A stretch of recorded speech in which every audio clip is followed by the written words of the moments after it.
ஸ்ரீ குருவே நமக. ஸ்ரீ சுக்கர பகவானே நமக. ஸ்ரீ சுக்கர பகவானே நமக. ஸ்ரீ சுக்கர பகவானே நமக. அனைவருக்கும் வணக்கம். பாகம் 73. இன்றைக்கி ஒரு ஜாதகத்துக்கு வயசு 29 முடிஞ்சு 30 நடந்துகிட்ருக்கு. இந்த ஜாதகத்துக்கு திருமணம் ஒரு 3 வருடமாக பார்த்து திருமணம் நடக்கலை அப்படின்ட்டு என்கிட்ட கேட்டிருக்காங்க. இது சுத்த ஜாதகமாக தோஷம் இருக்கா, ஏன் தடை செய்யுது இப்படின்னு அவங்க எல்லா கேள்வியும் கேட்டாங்க. அதனுடைய விளக்கம்தான் இந்த போர்டில் எல்லாம் எழுதியிருக்கேன். ஒவ்வொரு பகுதியாக நம்ம பார்த்துக்கிட்டே வந்துடலாம். உங்கள் ஜாதகம் இந்த மாதிரி திருமண தடை இருந்தால் எனது நம்பர் மேலே வாட்ஸ்அப் இருக்குது, கால் பண்ணலாம், வாட்ஸ்அப் பண்ணுங்கள். அதுக்கு முன் நம்ம சேனலை சப்ஸ்கிரைப் பண்ணிவிட்டு பாருங்கள். திருமண வயதில் இருப்பவர்களுக்கு இது ஷேர் பண்ணுங்கள். உங்களுக்கு புண்ணியம் சேரும் கூறிக்கொண்டு ஒவ்வொரு விளக்கமாக பார்த்துடலாம். இந்த ஜாதகருக்கு 29 வயசு ஆகுது. அதாவது 29 மணி 30 நடந்துகிட்டு இருக்கு. ரிஷப லக்னத்தில் பிறந்திருக்காரு. 2ல் சந்திரன் இருக்காரு. 5ல் சூரியன் புதன் இருக்காரு. 6ஆம் இடத்தில் சுக்கிரன் ராகு இருக்காங்க. 7ஆம் இடத்தில் குரு செவ்வாய் இருக்காங்க. 10ஆம் இடத்தில் சனி பகவான், 12ல் கேது. கிரகங்கள் நல்ல அமைப்பான இடத்துல நல்ல அருமையாக இருக்குது. செவ்வாய் ஆட்சி பெற்றிருக்காரு. சுக்கிரன் ஆட்சி பெற்றிருக்காரு. புதன் உச்சமாக இருக்கார். ஆட்சி உச்சம் மூலத்திரிகோணம் அப்படின்ற நிலையில் இருக்காங்க. ஓகேங்களா? சரி. முக்கியமாக திருமணம் எப்பொழுது நடக்கும், திருமண பொருத்தம் அப்படின்லாம் பார்க்கும்போது இன்னும் உள்ள ஆழமாக போய் பார்க்கணும் ஒரு சூழ்நிலை இருக்கும். இப்போ இந்த ஜாதகத்தை பார்த்தீங்கன்னா திருமணம் ஏன் தடை செஞ்சுக்கிட்டு இருக்கு அப்படின்றதுக்கு நம்ம முழுசாக விவரமாக பார்த்துடலாம். இவர் பிறந்தது திருவாதிரை நட்சத்திரம். சந்திரன் இங்கே இருந்தார்னா இது ஜாதகத்துக்குள்ள இருக்கும். இது அம்சத்தில் இருக்கும். இந்த இடத்துல இந்த கட்டத்தில் அம்சத்தில் இருக்கும். அப்போ திருவாதிரை நட்சத்திரம் 3ஆம் பாதம். ஜென்ம நட்சத்திர அதிபதி அப்படின்னு சொல்லுது. ஜென்ம நட்சத்திரவி என்ன செய்கிறாரு அப்படின்னு பார்த்தீங்கன்னா, அந்த ராகு ஜென்ம நட்சத்திரத்தி திருவாதிரை நட்சத்திரம் ராகு செவ்வாய் நட்சத்திரம் 7ஆம் இடத்துல தான் இருக்கார். நல்ல அருமையான இடத்துல ஆட்சி பெற்ற நட்சத்திரத்தில் தான் இருக்கார். ஓகேங்களா? அந்த செவ்வாய் குருவுடைய நட்சத்திரத்தில் இருக்கார். நல்ல அருமையான ஜாதகம். ராகு செவ்வாய் குரு ஜென்ம நட்சத்திர விதி நல்ல நிலையில் இருக்கார். இங்கே ஒரு பக்கம் பொருளாதாரத்தை சாப்பிடைய சுக்கிரனுடைய ஆட்சி பெற்றிருக்கிறதுனால பொருளாதாரம் நல்ல வசதி வாய்ப்புகள் நல்ல அருமையான ஜாதகம் அப்படின்னு எடுத்துக்கலாம். ஆனால் திருமணம் வரும்போது ஏன் தடை செய்யுது அப்படின்றதுக்கு பார்க்கலாம். திருவாதிரை நட்சத்திரத்துக்கு இங்கே நட்சத்திரங்கள் வரிசையாக போட்டுக்கோங்க பாருங்கள். திருவாதிரை நட்சத்திரம் இருக்கா, பூசம் 3 எழுதிக்கோமா. இது 1 2 3 வந்துருச்சா. 3ஆம் நட்சத்திரம் எந்த கிரகம் இல்லை, அப்போ தோஷம் இல்லை.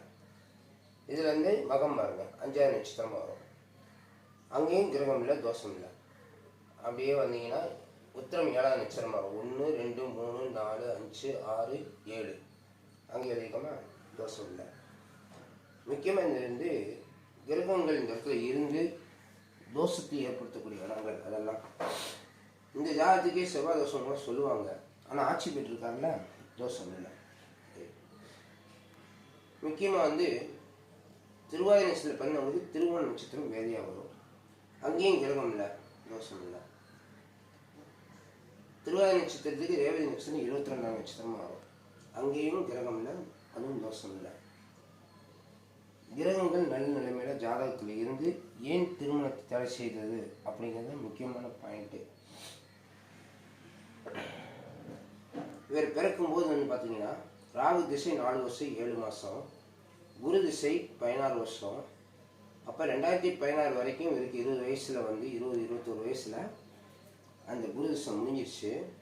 அடுத்து சனி திசை 19 வருஷம், 2035 வரைக்கும் 2035 வரைக்கும் இருக்குது. அதில் கேது புத்தி 6 வருஷம் 9 மாதம். இப்போ சனி திசை சுக்கிர புத்தி தான் நடந்துகிட்ருக்கு. சனி இந்த ஜாதகத்தில் திருமணத்தை செய்து வைப்பாரா அப்படின்ற ஒரு கேள்வி வரும்போது, சனி வக்ரமாக இருந்தாலும் நம்ம திருமண பொருத்தத்துக்கு திருமணம் நடக்கிறதுக்கு 1 2 7 உள்ள கிரகங்களில் தொடர்பு இருந்தால் தசாநகம் திருமணத்தை செய்து வைப்பார். அந்த விதியின் கீழே பார்க்கும்போது சனி பகவான் குருவுடைய நட்சத்திரத்தில் தான் இருக்கார். அப்போ 7ஆம் பாவத்தொடர்பு தர்றார். சனி பகவான் நட்சத்திரம் 2ஆம் பாவத்தில் தான் இருக்கார். குரு வந்து 7ஆம் இடத்துல தான் இருக்கார். அப்போ 7ஆம் பாவ தொடர்பு கிடைச்சிருச்சு. சரி, அடுத்தபடியாக வந்து குரு வந்து புதனுடைய நட்சத்திரத்தில் இருக்கிறதுனால 5ஆம் பாவ தொடர்பு இருக்குது. அப்போ சனி பகவானுக்கு 7 8 சேர்ந்து கிடைக்குது. அதையும் நம்ம கவனமாக பார்க்கணும். 5 7 8 5. அப்போ 7ஆம் பாவம் திருமணத்துக்காக இவங்க எடுத்து பார்த்துக்கிட்டு இருக்கிறது ஊர்ஜிதமாகிறது. அடுத்தபடியாக வந்து சுக்கிர புத்தி நடந்துகிட்டு இருக்கு. சுக்கிர புத்தி வந்து 5ஆம் மாதம் 2026 வருஷம் வரைக்கும் இருக்குது. அந்த சுக்கிரன் வந்து லக்னாதிபதியும் ஆகிறாரு, 6ஆம் இடத்துல உள்ள வர்றாரு. ஓகேங்களா? ஆனால் லக்ன தொடர்பு லக்னத்துக்கு 6 போனதால் லக்ன தொடர்பு கிடைக்கல. அவர் லக்னாதிபதி தான், லக்ன தொடர்பை அவர் தான் தரணும். இப்போ இந்த சுக்கிரன் வந்து யாருடைய இவருடைய சாரத்தில் யாராவது கிரகங்கள் யாருமே இல்லை. சூரியன் வந்து சுயசாரம் பெற்றுக்கொண்டார். ராகு வந்து செவ்வாய் நட்சத்திரத்தில் இருக்கார். ஏன்னா இந்த இடத்துல வந்தால் சுக்கிரனுடைய நட்சத்திரமாக வரும். அங்கே இந்த சுக்கிரனுடைய தொடர்பு இல்லை. இப்போ சுக்கிரன் நேரடியாக தரணும்.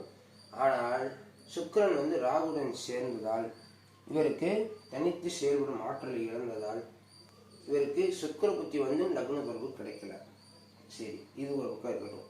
அப்போ தசாநாதன் இங்கே வந்தார்னா தொடர்பு கொடுப்பார். தசாநாதன் எப்போவுமே கோச்சாரத்தில் எங்கே வந்து கொண்டிருக்கிறாரோ அப்போ தொடர்பு கொடுப்பார்.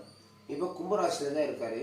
இப்போ ஒரு 2 மாதம் கழிச்சு, சரி இந்த மாதமே அவருக்கு மீன ராசிக்கு பயிற்சி ஆகிறாரு. இங்கே ஒரு 2.5 வருஷம் இருப்பார், இங்கே ஒரு 2.5 வருஷம் இருப்பார். இப்போ 5 வருடம் கழித்து தான் இங்கே வருவார். அப்போ இவர் வயசு 34 ஆயிரம். சரி, அதனால் தசாநாதன் வச்சிடலாம். அவர் வேலையை அவர் பார்க்கட்டும், நம்ம வேலையை நம்ம பார்ப்போம். ஓகேங்களா? சரி, இப்போ சுக்கிரன் வந்து ராகுடன் சேர்ந்ததால் லக்ன தொடர்பு கிடைக்கல. இது எப்படி லக்ன தொடர்பு கிடைக்கும் அப்படிங்கிறது வந்து பெண் ஜாதகத்துலேருந்து தான் எடுக்க முடியும். இப்போ இவர் ஜாதகத்துக்கு லக்ன தொடர்பு கிடைக்காததால் திருமணம் தடை செஞ்சு கொண்டே இருக்குது. அந்தரம் வேறு இருக்குது. அந்தரம் நம்ம கணக்கு எது வேணாலும் வச்சுக்கலாம். இப்போ மேக்சிமம் வந்து பார்த்தா சனி அந்தரம் நடந்துகிட்டு இருக்கும். குரு அந்தரம் அல்லது சனி அந்தரம் தான் நடக்கும். அப்படியே வந்தாலும் குரு வந்தாலும் குரு அந்தரமே நடக்கும்னு வச்சோம்னா 7ஆம் பாவ தொடர்பு கிடைச்சி 8இல் தொடர்பு ஏற்படுவதால் அவர் 8ஆம் பாவாதிபதியும் ஆகிறதால் அதுவும் தடை செய்வார் அப்படிங்கிற நிலை வந்துடும். அவர் புதன் சாரம் பெற்றார். குரு இங்கே இருந்தார்னா புதன் சாரம் 5 தான் வருது. இந்த புதன் வந்து சந்திரன் சாரம். அப்போ 2ஆம் பாவ தொடர்பு கிடைக்குது. குரு அந்தரத்தில் 7ஆம் பாவ தொடர்பு 2ஆம் பாவ தொடர்பு கிடைக்குது. அப்போ லக்ன தொடர்பு அங்கேயும் கட் ஆகுது. குருவுடைய சனி அந்தரம் வந்தாலும் அங்கே அதே நிலைதான். அடுத்தபடியாக சனி அந்தரம் முடிஞ்சு புதன் அந்தரம் வரும். புதன் அந்தரத்தில் வந்து பார்த்தீங்கன்னா சந்திரன் சாரம் பெற்று சந்திரன் வந்து ராகு சாரம். அப்போ 5 2 6 தான் வருது. அப்பயே லக்ன தொடர்பு கிடைக்கல. அப்போ கிட்டத்தட்ட வந்து பார்த்தா சுக்கிரன் அந்தரம் இவருக்கு ஆரம்பத்திலே வந்துட்டு போயிடுச்சு. சுக்கிர புத்தி வரும்போது சுக்கிரன் அந்தரம் வந்துட்டு போயிடுச்சு. அதனால் இந்த புத்தி காலத்தில் இவருக்கு லக்ன தொடர்பு கிடைக்கவே இல்லை. அப்போ 2026 5ஆம் மாதம் வரைக்கும் இவருக்கு திருமண காலம் தடை செய்யப்படுகிறது அப்படிங்கிற விதி வந்தது. அல்லது இந்த இடத்துல வைகாசி மாதம் ஒரு 25 நாளைக்கு சுக்கிரன் வருவார். அதாவது இப்போ மாதம் வந்து மாசி மாதம், பங்குனி மாதம் சுக்கிரன் இங்கே வருவார். அடுத்து இங்கே வருவார். புத்திநாதன் தன் பாவத்துக்கு வரும்போது எப்படி நம்ம சனிக்கு சொன்னோமோ இப்போ சுக்கிரனுக்கு சொல்கிறோம். சுக்கிரன் இந்த இடத்துக்கு வரும்போது வைகாசி மாதம் ஒரு 25 நாள் இருப்பார். இந்த வருடத்தில் அந்த பாவத்தொடர்பு கிடைச்சி சரியான நட்சத்திரங்கள் எடுத்தால் இவருக்கு இந்த வருடத்தில் இந்த 2 மாதத்தில் நிச்சயம் பண்ணலாம். அல்லது 2026 மேலே தான் வரும். எந்த நட்சத்திரத்தில் எடுத்தால் இவருக்கு திருமணம் அருமையாக வாழ்க்கை பொருளாதாரம் மேம்படும் அப்படிங்கிறப்போ இந்த கிரகங்கள்லாம் நம்ம வரிசையாக போட்டிருக்கோம். இது சாதாரணமாக வந்து பார்த்திங்கன்னா நம்ம நட்சத்திரம் வரிசையாக எழுதுகிற மாதிரி தான். நீங்கள் அஸ்வினி 1ன்னு எடுத்துக்கோங்க, பரணி 2ன்னு எடுத்துக்கோங்க, கார்த்திகை 3 எடுத்துக்கோங்க. அந்த மாதிரி வரிசையாக பார்த்துக்கிட்டே வந்தீங்கன்னா 27 நட்சத்திரம் இங்கே ரேவதியில் வந்து முடியும். நம்ம ஒரு கிரகங்கள் கோட்பாடுக்காக இந்த மாதிரி மாற்றி எழுதியிருக்கோம். நீங்கள் அஸ்வினி தான் முதல் நட்சத்திரம், அந்த வரிசையில் இது 2ஆம் நட்சத்திரம், 3ஆம் நட்சத்திரம். இது சூரியன் நட்சத்திரன்றதுனால அந்த மாதிரி நம்ம அப்படி குறுக்காட்டில் எழுதியிருக்கோம். ஏன்னா திருமண பொருத்தம் வரும்போது இந்த கோட்பாடில் பார்த்தா தான் சரியாக வரும் அப்படிங்கிறனால. இப்போ இவருக்கு என்னென்ன நட்சத்திரம் எடுத்தாலும் சீக்கிரம் திருமணம் நடக்கும் அப்படிங்கிறதுக்கு ஒரு விதியை பார்ப்போம். லக்னம் 2 7ஆம் பாவ தொடர்பு இருந்தால் இவருக்கு தொடர்பு ஏற்படும், திருமணம் நடக்கும். இங்கே என்னென்ன கிரகம் இருக்குன்னு கேட்டிங்கன்னா, 7ஆம் இடத்தில் குருவும் செவ்வாயும் இருக்காங்க. குரு வந்து 8ஆம் இடத்து அதிபதி. கொஞ்சம் தடை ஏற்பட்டு தாமதம் மட்டும் ஏற்படும். பாருங்க, யார் வருவான்னு கேட்டிருக்கோம். செவ்வாய் வரலாம். முதல்ல செவ்வாய் வரலாம்னா அவர் ஆட்சி பெற்றிருக்காரு, நல்ல நிலையில் இருக்காரு. அந்த செவ்வாய் வந்து குருடைய நட்சத்திரம் தான் இருக்காரு. அதனால தான் தடை ஏற்படுது. மிருகசீரிடம் சித்திரை அவிட்ட நட்சத்திரம் எடுத்தால் இவருக்கு ஆத்மா ஜீவா சரீரா எல்லாமே இருக்கு. எல்லா கிரகத்துக்கும் ஆத்மா ஜீவா சரீரா இருக்கு. ஆனால் தடை செய்வது யார், யார் வருவார் அப்படின்ற விதியில் வரும்போது சூரியன் சுயசாரம் பெற்று ராகுடன் கூடியிருக்கார். தனித்தனி கட்டத்தில் இருந்தாலும் அவர் வந்து ஒரே நட்சத்திரத்தில் இருக்காங்க, செவ்வாய் நட்சத்திரத்தில் இருக்காங்க. ராகு வந்து 3ஆம் பாதத்தில், சித்திரை 3ஆம் பாதத்தில் இருக்காரு, சூரியன் 2ஆம் பாதத்தில் இருக்கார். அதனால தான் அங்கே சூரியன் ராகு சேர்த்து போட்டிருக்கோம். அப்போ அங்கேயும் நம்ம சூரியன் தனித்து இயங்கும் ஆற்றலை இழந்திருக்காரு. அதனால் வரலாம்னா செவ்வாயோட தொடர்பு கிடைக்கும். செவ்வாயோட தொடர்புல தான் இருக்காங்க. 7ஆம் பாவ தொடர்பு சூரியனுக்கு இருக்குது. ரைட்டுங்களா? நம்ம அதெல்லாம் கொஞ்சம் குறைச்சிட்டோம். அடுத்தபடியாக ரோகிணி அஸ்தம் திருவோணம் எடுத்தோம்னா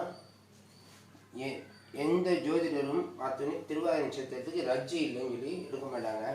ஆனால் இது அருமையான ஜாதகம். தாராளமாக ரோகிணி அஸ்தம் திருவோண நட்சத்திரத்துக்காரங்க வந்தாங்கன்னா அவங்க ஜாதகத்தில் கிரகங்கள் நன்ற நிலையில் இருந்தால் கண்டிப்பாக திருமணம் முடிக்கலாம். நம்மளும் மார்க் பண்ணியிருக்கோம், ரஜ்ஜுன்னு மார்க் பண்ணியிருக்கோம். ஆனால் கிரகம் நல்லா இருக்கு. ஏன் அப்படின்னு கேட்டிங்கன்னா, சந்திரன் வந்து ராகு சாரம் பெற்று ராகு வந்து செவ்வாய் சாரம் பெறுவதால் 7ஆம் பாவ தொடர்பு கிடைப்பதால் 2-7 பாவ தொடர்பு கிடைக்குது. அங்கேயும் லக்ன தொடர்பு கிடைக்காதனால கொஞ்சம் தாமதம் ஆகிட்டு இருக்கு. அதனால் பார்த்துக்கலாம். திருவாதிரை சுவாதி சதயம் அதுவும் நல்ல நிலையில் இருக்குது. ஏன்னா ராகு வந்து செவ்வாய் சாரம் பெற்று செவ்வாய் குரு சாரம் பெறாது. ஆனால் அங்கே தொடர்பு வந்து கிடைக்குது. தொடர்பு வந்து 7ஆம் பாவ தொடர்பு மட்டும்தான் இருக்குது. லக்ன தொடர்பு 2ஆம் பாவ தொடர்பு இல்லை. அடுத்தபடியாக வந்து புனப்பூசம் விசாகம் புரட்டாதி இவர் 8ஆம் பாவாதிபதி ஆறாது 7ல் நிற்கிறாரு. 7ல் நிற்கும் போது 7ல் நின்று புதனுடைய சாரம் 5ல் தருவதால் அங்கேயும் அவருக்கு திருமண பாவ தொடர்பு கொடுக்க முடியல. கிரகம் நல்லா இருக்கு. பூசம் அனுசம் உத்திரட்டாதி சனி பகவானுடைய நட்சத்திரம், அவர் வந்து வக்ரமாக இருக்காரு. அதனால கொஞ்சம் 2வது பாவ தொடர்பு கிடைக்கல. மெயின் விஷயம் வந்து பாவ தொடர்பு கிடைக்கல. அதனால் நம்ம வந்து எடுத்தாச்சு. இங்கே ஒரு 3 நட்சத்திரம், இங்கே ஒரு 3 நட்சத்திரம், இங்கே ஒரு 3 நட்சத்திரம், 9 3 6 9 கேது ஒரு 3 நட்சத்திரம். அவர் 1 டிகிரியில் இருக்கிறதுனால மார்க் பண்ணியிருக்கோம். அங்கே சிவப்பு கலரில் மார்க் பண்ணியிருக்கோம். மகம் மூலம் அஸ்வினி இந்த நட்சத்திரம் 1 டிகிரியில் இருக்கிறதுனால எடுத்துட்டு இந்த 12 நட்சத்திரம் 27ல் 12 வச்சோம் 15 நட்சத்திரம் இருந்தும் நல்ல செயல்பாடுகளில் இருந்தும் திருமணத்துக்கு அப்படின்னு வரும்போது யார் வருவார்? சரி, இன்னொரு பாயிண்ட் இதை பார்த்துருவோம். பூரம் பரணி பூரம் பூராடம் இது சுக்கிரனுடைய நட்சத்திரம். இந்த நட்சத்திரம் எடுக்கலாம் அப்படின்னு நம்ம இங்கே மார்க் பண்ணியிருக்கோம். அதுவும் நல்லா இருக்குது. கிரகங்கள் நல்லா இருக்குது. 6ல் நின்றாலும் கிரகம் நல்ல நிலையில் இருக்குது. சுக்கிரன் வந்து பார்த்தீங்கன்னா ராகுடைய நட்சத்திரம் தான் இருக்காரு. பொதுவாக வந்து ஜென்ம நட்சத்திரம் ராகுவா இல்லாமல் இருந்தால் இந்த சுக்கிர நட்சத்திரம் எடுக்க முடியாது. அவர் ஜென்ம நட்சத்திரம் ராகு வந்து திரும்பவும் செவ்வாய், அதாவது சுக்கிரன் ராகு செவ்வாய் நல்ல அருமையான இது. அதனால் நம்ம வந்து பரணி பூரம் புராணம் எடுக்கலாம் சொல்லியிருக்கோம். 2வதாக வந்து இதை எழுதிக்கொண்டாங்க. சுக்கிரன் யார் வருவார்னா இந்த 4 கிரகத்தில் முதன்மையாக இருக்கிறது வர்றது வந்து செவ்வாய் தான், சுக்கிரன். அடுத்து 2வது ரஜித் நிலைன்னு சொல்கிறதுனால சந்திரன் எடுத்திருக்கோம். இது ரொம்ப ரொம்ப டஃப்பாக இருக்கும். குருடைய நட்சத்திரம். இப்படி 27 நட்சத்திரங்களும் கிரகங்கள் நன்றாக இருந்தும் இவருக்கு திருமணம் தடை செய்தது காரணம் தசாநாதன் புத்திநாதன் இந்த ஜாதகத்தில் திருமண தொடர்பை தரல. ஜாதகம் நல்லா இருக்கு. தொழில் பொருளாதாரம் எல்லாமே நல்லா இருக்கு. நல்லா சம்பாதிச்சிட்டு இருக்காரு. மாதம் ஒரு 1.5 லட்சம் 2 லட்ச ரூபா சம்பாதிக்கிறாங்க. ஆனால் இந்த தொடர்பு கிடைக்காதனால் 29 வயசு திருமணம் நடக்கலை. திருமணம் இப்போ 2 மாதம் நடக்கணும்னா சுக்கிரன் நீங்கள் இந்த இடத்துல வரும்போது இவருக்கு தொடர்பு கிடைக்கும் என்று கூறிக்கொண்டு அடுத்த பதிவில் சந்திக்கலாம். அடுத்த பதிவில் திருமணம் எப்பொழுது நடக்கும், திருமண பொருத்தம் எப்படி இருக்குன்ற நம்ம தொடர்ந்து போட்டுக்கிட்டு இருக்கோம். மேலே என்னுடைய வாட்ஸ்அப் நம்பர் இந்த இடத்துல இருக்குது. கால் பண்ணுற நம்பர் இருக்குது. உங்கள் ஜாதகம் இதே மாதிரி பார்த்து பலன் சொல்வதற்கும் மற்றவர்களுக்கு ஷேர் பண்ணுங்கள். மீண்டும் சந்திப்போம். நன்றி, வணக்கம்.